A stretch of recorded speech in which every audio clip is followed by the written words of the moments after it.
मदद करो, कोई मेरी मदद करो। क्या तुमने कुछ सुना? नहीं, पता है क्यों? क्योंकि लंच ब्रेक खत्म होने में अभी 5 मिनट बाकी है। कोई मेरी मदद करो प्लीज। क्या सच में तुम कुछ नहीं करने शांत वाले? हो जाओ, रुकी। अभी हम ड्यूटी पर नहीं है। मुझे फर्क नहीं पड़ता। बेवकूफ। हे, वहीं रुक जाओ। सर, आप ठीक हैं? हाँ शायद। उसने कुछ लिया तो नहीं? नहीं, आप वक्त पर आ गए। जेसन, उसे पकड़ो, वो भाग रहा है। मेरा पेट अभी काफी भरा हुआ है, भागूंगा तो क्रैम्प आ जाएगा। ठीक है, तुम इनके साथ यहाँ रुको, मैं चला जाता हूँ। भूल जाओ उस बात को। नए चीफ 10 मिनट में ब्रीफिंग देने वाले हैं और इस केस के चक्कर में मैं वो मिस नहीं करना चाहता। लेकिन ये हमारा काम है। लेकिन लंच ब्रेक में कोई काम नहीं होता। आपकी वजह से वो दूर भाग गया। वो तो अभी तक आधे रास्ते तक पहुंच गया होगा। और दूसरी बात, सरकार मुझे किसी गुंडे का पीछा करने के पैसे नहीं देती। आप कम से कम मेरी रिपोर्ट तो दर्ज करवाओगे ना? नहीं, बिल्कुल भी नहीं। मतलब आप मेरे लिए कुछ भी नहीं करेंगे? बिल्कुल भी नहीं। जेसन, तुम ऐसा मत दिखाओ कि यहाँ कुछ हुआ ही नहीं। देखो, मैं तुम्हें एक बात समझा देता हूँ, रुकी। अगर हम रिपोर्ट दर्ज कर लेते हैं और उस आदमी को नहीं पकड़ते हैं तो इससे मेरी गिरफ्तारी का दर कम हो जाएगा और मुझे नाइट शिफ्ट करनी पड़ेगी। मैं इसे नहीं मानता।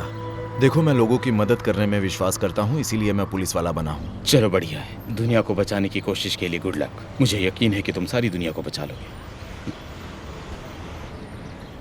मैं उसकी जगह आपसे माफी मांगता हूँ। वो कभी मदद नहीं करता। ये उसका तरीका है। आप सुरक्षित हैं, ये अच्छी बात है। और उसने जो भी कहा उसकी परवाह किए बिना मैं आपकी रिपोर्ट दर्ज करने में मदद कर सकता हूँ। आप बताइए। बिल्कुल सही कहा आपने। हम चुप बैठकर अपराधियों को ऐसे बढ़ावा नहीं दे सकते। अच्छी बात है। वैसे स्टेशन पास में ही है, मैं आपकी मदद करता हूँ। ओह, थैंक यू।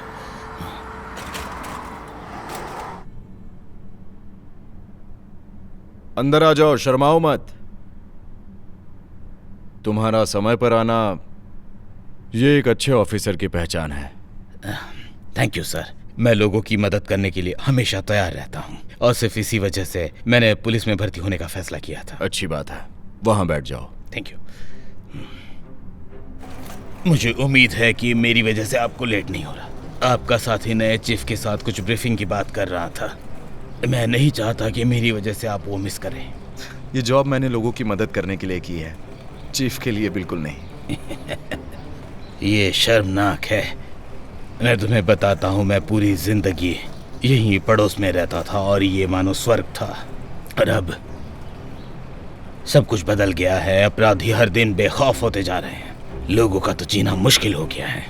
हम कोशिश कर रहे हैं। मैं जानता हूँ कि आप कर रहे हैं। अब बहुत अच्छे इंसान हैं। कुछ लोग आपके साथी की तरह हैं जो किसी की मदद नहीं करते। ठीक है, चलो शुरू करते हैं। क्या सभी लोग आ गए? ऑफिसर रॉबिन को छोड़कर यहाँ पर हर कोई है सर। वो कभी भी कहीं पर भी समय पर नहीं पहुँचते। खैर, ये ऑफिसर रॉबिन के लिए सही नहीं है। हम अपने काम करने का पुराना तरीका बदलने जा रहे हैं। अपराध बढ़ते जा रहे हैं और ये हम पर निर्भर है कि हम इसकी संख्या कैसे कम करें। तो मैं एक स्पेशल यूनिट बनाने जा रहा हूं जिनका उद्देश्य बुजुर्ग नागरिकों की रक्षा करना होगा। और ये स्पेशल यूनिट हमेशा उनकी सुरक्षा के लिए तैनात रहेगी। ये मेरे लिए एक महत्वपूर्ण और बहुत ही खास प्रोजेक्ट है। पिछले महीने ही मेरी 84 वर्षीय मां पर दिन दहाड़े जानलेवा हमला किया गया और लूटपाट की गई। वो जिंदा नहीं बच पाई। ये तो बहुत ही दुख की बात है सर। मेरे होते हुए ऐसा कभी नहीं हुआ है। मेरी मां ने अपनी जिंदगी का ज्यादा समय यहीं पड़ोस में बिताया। यह शहर पहले बहुत अच्छा हुआ करता था, लेकिन दुर्भाग्य से यह पहले जैसा नहीं रहा। इस नई यूनिट का लक्ष्य है कि लोगों के मन में हमारे प्रति विश्वास पैदा करना। तो इस काम के लिए मेरा पहला आदेश है कि इस कमरे में से किसी एक को इस यूनिट को लीड करने के लिए चुनना। सर, मुझे बोलने दीजिए। सर, मैं हमेशा समाज के लोगों की और खास करके उन बुजुर्ग लोगों की जो सबसे ज्यादा कमजोर है, मैं उनकी रक्षा करने के लिए ही पुलिस ऑफिसर बना हूं। ठीक है रॉबिन्स, तुम ब्रीफिंग के लिए लेट हो गए। मैं बिजी था टॉम्किंस की मदद करने में। अब आगे मैं देख लूंगा। तुम जल्दी जाओ, क्योंकि नए बॉस को देर से आना पसंद नहीं। हाँ सर, ठीक है, मैं चलता हूँ। ये आपकी रिपोर्ट लिख लेंगे। हाँ बेशक, आपकी मदद के लिए शुक्रिया ये बेटा। मेरी खुशनसीबी है, काश हम उसे पकड़ लेते। अगर आपके साथी ने आपकी मदद की होती तो वो नहीं भागा होता। शायद अगली बार। ठीक है सर, बताइए क्या हुआ था। आप सभी की फाइलों का रिव्यू करने के बाद मुझे विश्वास हो गया कि यूनिट को लीड करने के लिए सही कौन है। ऑफिसर जैन? ओह, शायद तुम ऑफिसर रॉबिन्स हो, है ना? यस सर, माफ करना, लेट हो गया। बैठ जाओ। अच्छा है कि तुम ब्रीफिंग शेड्यूल में शामिल हो गए। मुझे माफ कर देना, यहाँ पास में एक व्यक्ति को लूटने की कोशिश की जा रही थी, मैं उसी की मदद कर रहा था। हमारे नए चीफ की पहली ब्रीफिंग मिस करने का ये कोई अच्छा बहाना नहीं है। एक पुलिस वाला जानता है कि अच्छा काम कैसे करना है और वक्त पर कैसे पहुंचना है। ये नए हैं, ये एकेडमी से 4 हफ्तों तक बाहर थे, लेकिन मैं इन्हें अच्छा पुलिस बनाऊंगा। सुन के अच्छा लगा जैनसन। अपने मेंटोर की बात सुनो ऑफिसर रॉबिन्स। ये सबसे अच्छा तरीका है कि काम को अच्छे से कैसे किया जाए। हाँ सर, मैं करूंगा। अब जैसा कि मैं पहले कह रहा था कि मैंने चुनाव कर लिया है कि यूनिट को लीड कौन करेगा। चीफ, आप जिसका इंतजार कर रहे थे वो आ गया है। परफेक्ट, उन्हें अंदर भेजो। मैंने अपनी माँ के पड़ोसी और मेरे फॉर्मर लीग कोच को समाज की ओर से बात करने के लिए बुलाया है। मैं चाहता हूं कि आप उन्हें वो सम्मान दें जो उन्होंने कमाया है। तो आप लोग उनकी समस्याओं को ध्यान से सुने। वो यहाँ बहुत लंबे समय से रहते हैं। पुलिस फोर्स को कैसे सुधारा जा सकता है, ये लोकल व्यक्ति से सुनना अच्छा होगा सर। चार्ल्स, कितने बड़े हो गए हो तुम, हाँ? वर्दी में अच्छे लग रहे हो। आपसे मिलकर खुशी हुई कोच टॉम। मुझे भी। ऑफिसर रॉबिन्स, आपको फिर से देखकर अच्छा लगा। चार्ल्स, ये जो है ना, ये अच्छे ऑफिसरों में से क्या सच में? हाँ। ओह, देखो तो फिर से कौन मैदान छोड़ रहा है। सर देखिए, मैं आपको समझाता हूँ कि पहले क्या हुआ था। दरअसल पहले क्या हुआ था? मैं बताता हूँ कि इस ऑफिसर ने मेरी मदद की आवाज को नजरअंदाज कर दिया और इतनी बेफिक्र से वहाँ पर खड़े थे कि चोर भाग गया। क्या कहा आपने? इन्होंने तो परवाह करने का नाटक भी नहीं किया। कहा कि मैं ड्यूटी पर नहीं हूँ। अगर ऑफिसर रॉबिन्स मेरी मदद नहीं करते तो शायद मैं जख्मी हो जाता या मर जाता। ऐसी बात नहीं है चीफ, मैंने इनकी आवाज नहीं सुनी, मैं कसम खाता हूँ। बकवास बंद करो, आपने मेरी आवाज सुनी थी। और ये अपने साथी ऑफिसर से कह रहे थे रिपोर्ट लिखने की कोई जरूरत नहीं है, इसे परेशानी होगी। ऐसा हुआ था? ऑफिसर रॉबिन्स, तुम्हें इसलिए देर हुई क्योंकि तुम इनकी मदद करने गए थे? हाँ सर, मैं लोगों की मदद करने में विश्वास करता हूँ, तो मैं वहीं उनकी मदद करने के लिए रुक गया। तो थैंक यू ऑफिसर रॉबिन, तुमने मेरा निर्णय लेना आसान कर दिया। अगर तुम ऐसे ही मेहनत करते रहे तो मुझे खुशी होगी तुम्हें स्पेशल यूनिट का लीडर बनाने में। रुकिए, सुनिए सर, ये तो बिल्कुल नए हैं, ये योग्य भी नहीं है। ऑफिसर जेसन, तुम्हारे लिए ऑर्डर है कि अगले 3 महीने तक तुम्हें नाइट शिफ्ट करनी होगी। तुम्हें क्या लगता है ऑफिसर रॉबिन्स? हाँ, मैं इसे एक्सेप्ट करता हूँ। हाँ, आपका शुक्रिया।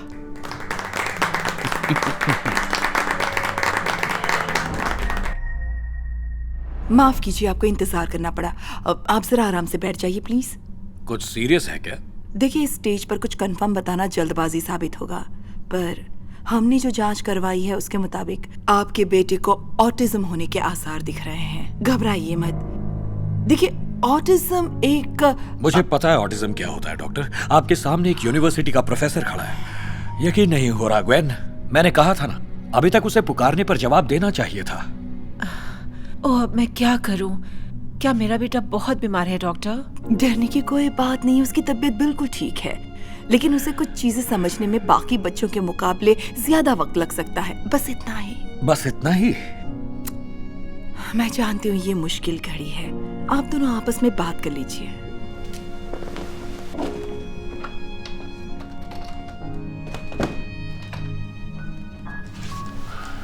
कुछ समझ में नहीं आ रहा।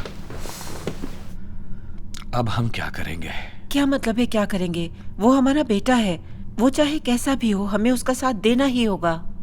होश में आओ ग्वेन, मैं इस देश के नामचीन यूनिवर्सिटी का सबसे बेस्ट प्रोफेसर हूं, इसलिए मेरे बेटे को सीखने की बीमारी नहीं हो सकती। मेरा बेटा ऐसा हो जिस पर मुझे फक्र हो सके, ये ऑटिज्म वाला नहीं। देखो, हम दूसरा बच्चा पैदा करेंगे। मुझे पता है ये मुश्किल होगा, मगर हमें ये बच्चा किसी को दान करना होगा। क्या हम चैंस को दान नहीं कर सकते? वो हमारा बच्चा है। वैसे भी किसी को ऑटिज्म होने का मतलब ये नहीं है कि उसके पास दिमाग नहीं है और वो कभी पढ़ लिख नहीं सकता। मैं तुमसे बहस नहीं करना चाहता ग्वेन। अब तुम ही चुन लो, बच्चा या पति। किसी एक को चुन लो। तुम्हें पता है मैं उसे छोड़ नहीं सकती। प्लीज। आखिरी बार पूछ रहा हूं ग्वेन, उसे किसी को दान कर दो या फिर मुझे भूल जाओ। क्या सोचा है तुमने? ठीक है, अपना ख्याल रखना।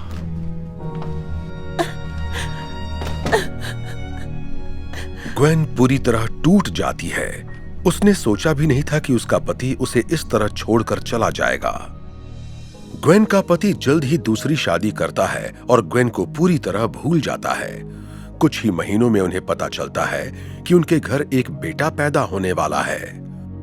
वो बहुत खुश होता है। कई साल बीत जाते हैं और एलन अपने नए बेटे सैमुअल पर कड़ी मेहनत करता है और उसे बहुत ही होनहार स्टूडेंट बनाता है। सैमुअल हमेशा अपने एग्जाम में ए ग्रेड ले आता और तो और उसे एसएटी में भी परफेक्ट मार्क्स मिल जाते। सैमुअल की कड़ी मेहनत से उसे बड़ी नामचीन यूनिवर्सिटी में पूरी तरह से फ्री एजुकेशन वाली स्कॉलरशिप के लिए नॉमिनेशन तक मिल जाता है। एलन को अपने बेटे पर बहुत नाज होता है। दोनों स्कॉलरशिप की सेरेमनी के लिए तैयार हो जाते हैं। हेलो, आप धारमन स्कॉलरशिप की सेरेमनी में आए हैं? एक्चुअली मेरे बेटे को नॉमिनेशन मिला है। ये एसएटी एग्जाम के टॉप 1% स्टूडेंट्स में से एक है। वाह, बहुत अच्छी बात है। आप अंदर बैठिए, हम विनर का नाम अनाउंस करने ही वाले हैं। Thank you. ग्रेट। हाय। सभी स्टूडेंट्स और पेरेंट्स का स्वागत है धारमन के 3rd एनुअल स्कॉलरशिप अवार्ड में। वाह, हम धारमन की सबसे बड़ी स्कॉलरशिप एक खास स्टूडेंट को दे रहे हैं जिसने एसएटी में सबसे ज्यादा नंबर हासिल किए हैं। मैं बड़ी खुशी के साथ बुलाना चाहूंगी इस साल के धारमन स्कॉलरशिप जीतने वाले स्टूडेंट को, जो हैं चैंस विल्सन।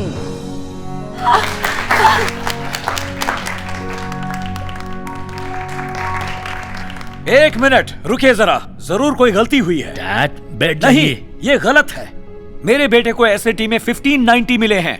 मुझे लगा था ये स्कॉलरशिप तो देश के सबसे स्मार्ट स्टूडेंट को दी जाती है। आपने सही कहा। क्यों ना हम चैंस को बोलने का मौका दें? तुम बोलो चैंस। Hello everyone. ये तो गर्व की बात है। कभी सपने में भी मैंने सोचा नहीं था कि ये अवार्ड मुझे मिलेगा। ये कभी मुमकिन नहीं होता अगर मेरी मॉम हर कदम पर मेरा साथ नहीं देती। ऐसा है कि जब से मैंने होश संभाला है, मुझे ऑटिज्म से जूझना पड़ा है। हर कोई मुझसे अजीब बर्ताव करता।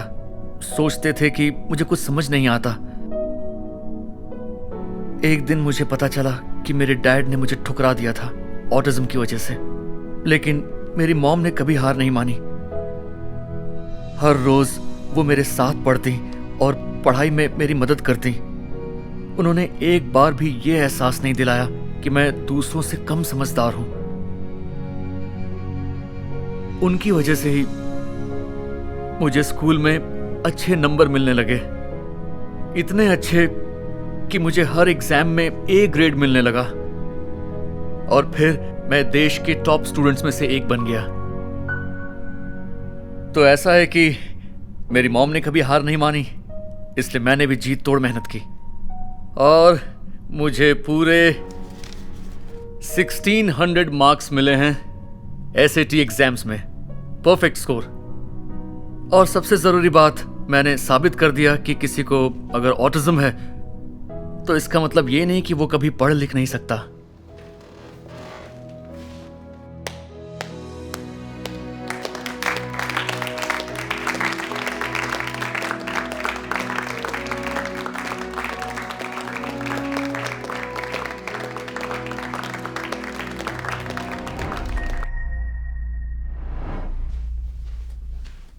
हे हनी,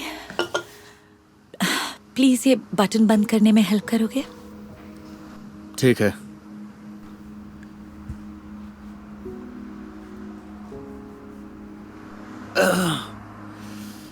ये बंद नहीं हो रहा।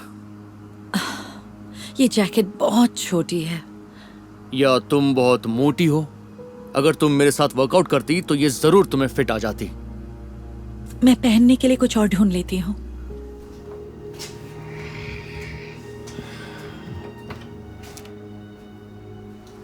ये क्या कर रही हो?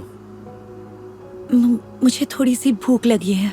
तुम ये चॉकलेट खाना चाहती हो, वो भी तब जब ये कपड़े तुम्हें फिट नहीं आ रहे हैं। मुझे ऑफिस के लिए देर हो रही है, चलते चलते खा लूंगी। तुम कभी सुनती क्यों नहीं? अगर तुम मेरी सुनती तो तुम्हारी जैकेट भी तुम पर फिट आती और तुम कभी ऐसी दिखती भी नहीं। इसका क्या मतलब समझूं मैं? तुम पहले अच्छी लगती थी, अपना ध्यान भी रखती थी, इस लड़की की तरह। पर अब तुमने अपना बिल्कुल ध्यान रखना ही छोड़ दिया है। अरे बस करो, बस रोना ही तो आता है तुम्हें। तुम्हारे नाटक के लिए टाइम नहीं है, मुझे क्लाइंट्स की ट्रेनिंग करवानी है।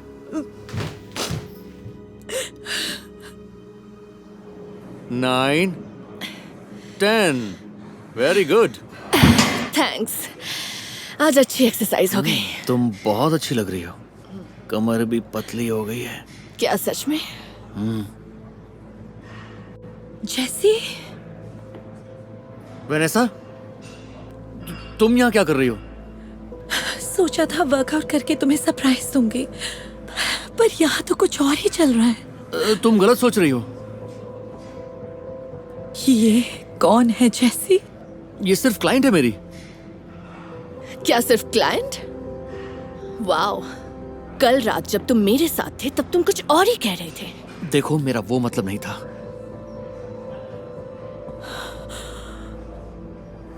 तो तुम्हें क्या लगा और क्या होना चाहिए था? हाँ, तुम कितनी ज्यादा मोटी हो गई हो और अब तो मुझे बिल्कुल भी अच्छी नहीं लगती। तुम ऐसा कैसे कर सकते हो, वो भी इतने सालों बाद? सॉरी, पर मुझे अच्छा दिखने वाला पार्टनर चाहिए था, ना कि वो जिसे अपनी ही परवाह नहीं। मुझे अब तुम्हारे साथ नहीं रहना है।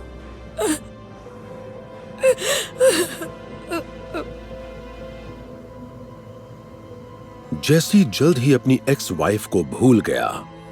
वो अपनी गर्लफ्रेंड के साथ खुश था और उसकी जिंदगी मजे में कट रही थी।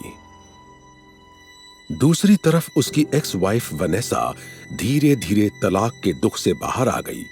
अब वो हर हाल में वजन कम करके पहले से भी खूबसूरत दिखना चाहती थी। एक दिन अचानक जिम पहुंचने पर जैसी देखता है कि उसकी गर्लफ्रेंड दूसरे ट्रेनर के लिए उसे धोखा दे रही थी। उसे अपनी आंखों पर यकीन नहीं हो रहा था। जैसी की जिंदगी पूरी तरह से बर्बाद हो गई थी, पर उसकी एक्स वाइफ वनेसा ने अपनी जिंदगी सुधारने का फैसला कर लिया था। उसने सारा जंक फूड और चॉकलेट कैंडीज उठाकर कचरे के डब्बे में फेंक दिए और हेल्दी चीजें खाना शुरू कर दी। इतना ही नहीं, उसने जिम जाना और मेहनत करना शुरू कर दिया ताकि अपना वजन कम कर सके। उसने हार नहीं मानी और लगातार कोशिशें करती रही। ऐसे ही कुछ महीने बीत गए। जैसी अकेला था, डिप्रेशन में था। उसने जिम छोड़ दिया और जंक फूड खाकर अपना वजन बढ़ा लिया। जैसी ने अपनी परवाह करना ही छोड़ दिया। और एक दिन यूं ही चलते चलते उसे वनेसा नजर आई। वेनेसा? ओह माय गॉड, क्या लग रही हो तुम? तुम इतनी फिट हो गई हो, मैं तो तुम्हें पहचान ही नहीं पाया। हे जैसी, तुमसे एक बात कहूं? मैं तुम्हें बहुत मिस करता हूं। उस लड़की का क्या हुआ जिसके लिए तुमने मुझे छोड़ा था? वो किसी दूसरे ट्रेनर के साथ चली गई मुझे छोड़कर। खैर छोड़ो, क्या हम फिर से नई शुरुआत नहीं कर सकते? डार्लिंग, सब ठीक है ना? हाँ सब ठीक है। माफ करना, पर अब कुछ नहीं हो सकता। वो क्या है ना, मुझे अच्छा दिखने वाला पार्टनर चाहिए, ना कि वो जिसे अपनी ही परवाह नहीं।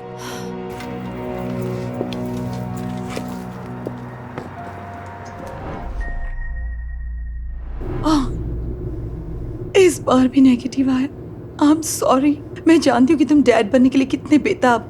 पता नहीं मेरे साथ ऐसा क्यों हो रहा है। अरे अरे अरे, कोई बात नहीं, मेरे पास आओ। तुम जाकर देखोगे, शायद स्टेसी होगी। मैं जरा फ्रेश होकर आती हूँ। ठीक है, ज्यादा मत सोचो।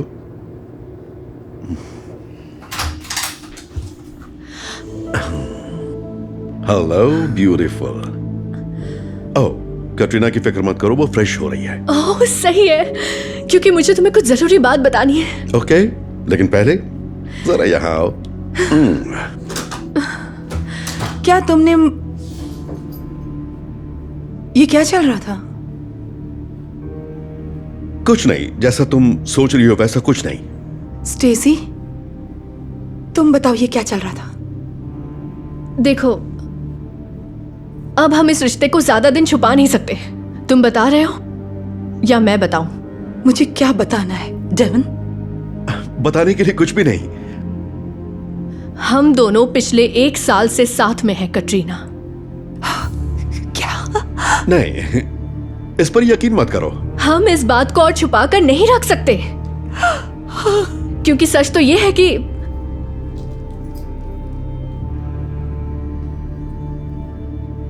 मैं प्रेग्नेंट हूं। आखिर ये सब क्या हो रहा है? मेरे साथ क्यों जरा हो तुम रहा अपना है? मुंह क्यों? बंद रखो। तुम प्रेग्नेंट हो? हाँ, मैं प्रेग्नेंट हूँ। और मैं डैड बनने वाला हूँ। Oh my god Stacy. तुम दोनों मेरे साथ ऐसा कैसे कर सकते हो? I am sorry. मेरी सिर्फ एक ख्वाहिश थी कि मुझे डैड बनना है, पर तुम नाकाम रही। देखो, सभी चीजें हमारी उम्मीद के मुताबिक नहीं हो सकती। इसी का नाम जिंदगी है।